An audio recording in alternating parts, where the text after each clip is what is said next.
মামদো ও কটাস ভূত লাউয়ের পালকে কাঁধে করে গভীর জঙ্গলের মধ্যে দিয়ে ব্রাহ্মণের বাড়ির দিকে যেতে থাকে, কারণ আজ ব্রহ্মদৈত্য ও শাকচুন্নির বিয়ে। দুজনেই মহা আনন্দে লাউয়ের পালকির ভিতর বসে আছে। ও বাবা রে বাবা, এই ব্রহ্মদৈত্য আর শাকচুন্নিটা কি খায় কি জানি, লাউয়ের পালকিটা কি ভারী। ও সত্যি বাবা, পারি না আর। শাকচুন্নিটা ব্রহ্মদৈত্যকে বিয়ে করবে বলে একেবারে পাগল হয়ে উঠেছে। চল চল, তাড়াতাড়ি বাউন বাড়িতে নিয়ে গিয়ে এদের দুজনের বিয়েটা দিয়ে দিন। এমন সময় ঢেড়া পেটানোর শব্দে গাছের ডালে বসে থাকা শাকচুন্নির ঘুম ভেঙে যায়। এই যা, স্বপ্নটা ভেঙে গেল। আমার এই স্বপ্নটা কবে যে সত্যি হবে কি জানি।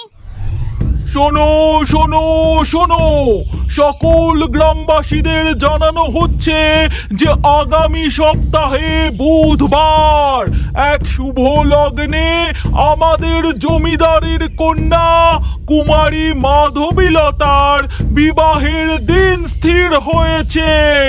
তাই ওই দিন সন্ধ্যায় সকল গ্রামবাসীর নিমন্ত্রণ রইল।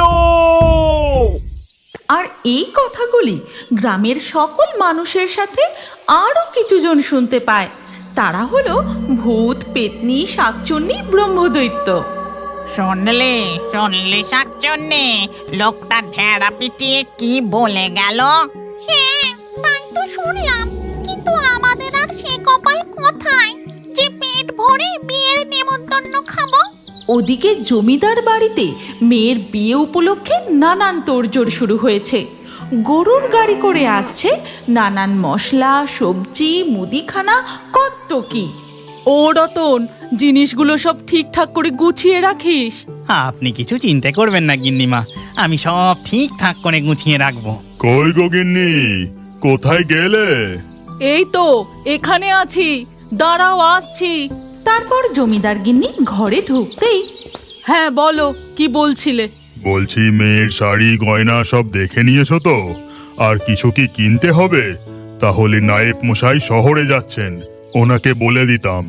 ওদিক থেকে তখন আরেকটি কণ্ঠস্বর ভেসে আসে। চিঠি চিঠি চিঠি আছে, চিঠি চিঠি। জমিদার গিন্নি তাড়াতাড়ি সেখানে পৌঁছে চিঠিটা হাতে নেন।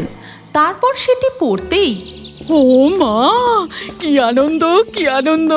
জয় গুরু, জয় গুরু, জয় গুরুদেবের জয়। ও বাবা, কি হলো গো গিন্নি? খুব খুশি খুশি দেখছি যে। ওগো, আমার গুরুদেবকে পত্র দিয়ে নিমন্ত্রণ জানিয়েছিলাম, তিনি আমাদের মেয়ে মাধবীর বিয়েতে আসবেন জানিয়েছেন। ও তাই নাকি? তোমার ফুটবল গুরুদেব আসছেন? তাহলে তো ওনার জন্য আলাদা সব ব্যবস্থা করতে হবে। আর এই কথা শুনতেই জমিদার গিন্নি রেগে গিয়ে গটমট করে বাড়ির ভেতর দিকে চলে যায়। পিছু পিছু যান জমিদার বাবু। আরে কি হলো, রেগে গেলে নাকি? দেখো, কতবার তোমাকে বলেছি আমার গুরুদেবকে নিয়ে ঠাট্টা আমি পছন্দ করি না।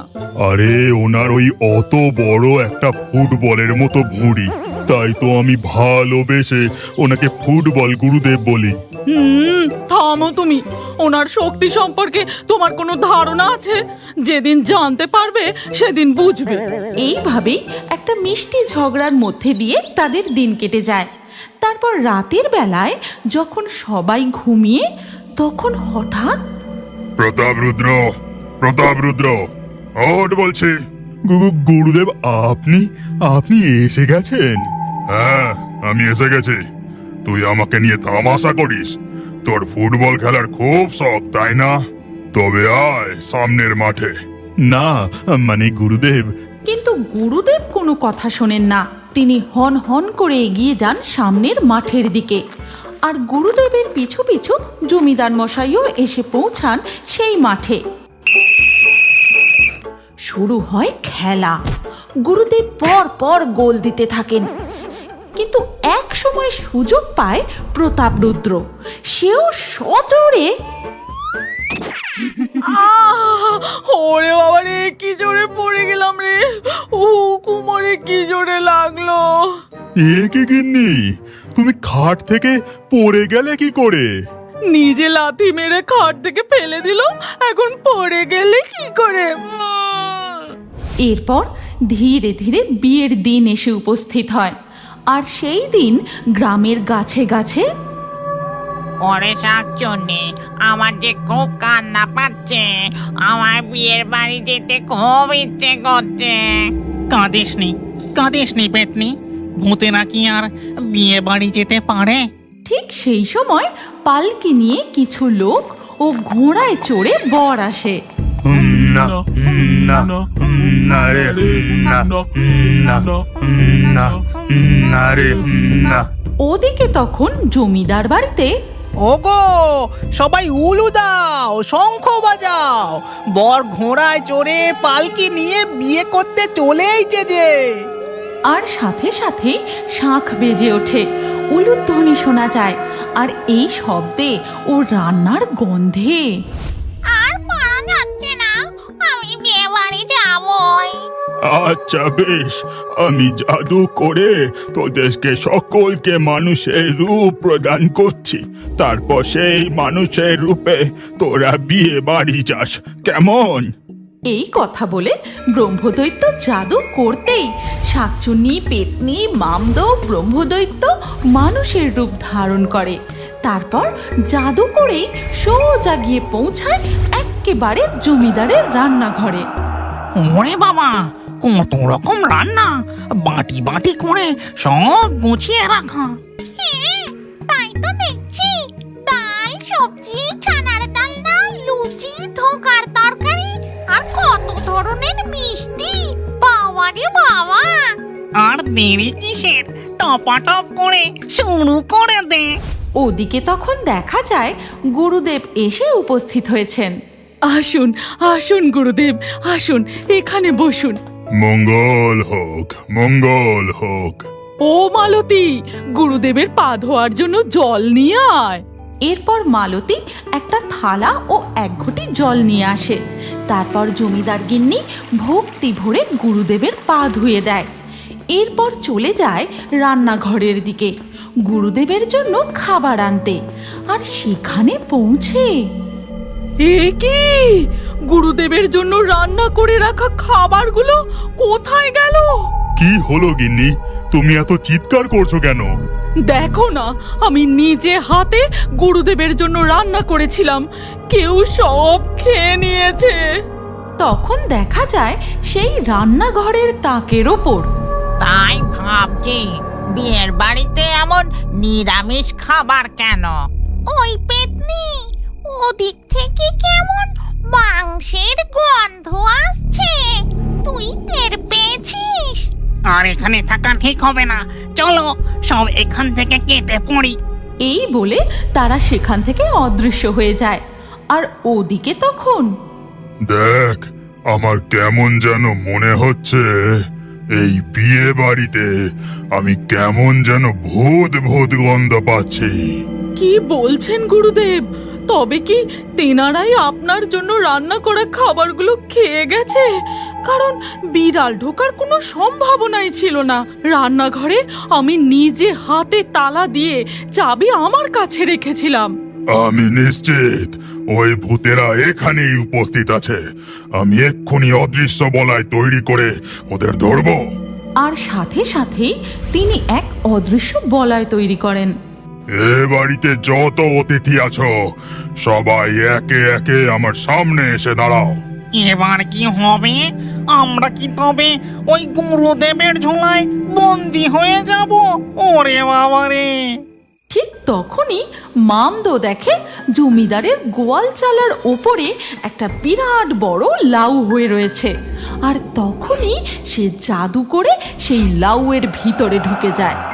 বাবা, বাঁচলাম, আর আমাকে ওই গুরুদেব আর খুঁজে পাবে না।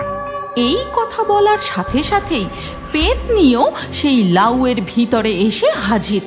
তার পিছু পিছু শাকচুন্নি ব্রহ্মদৈত্য।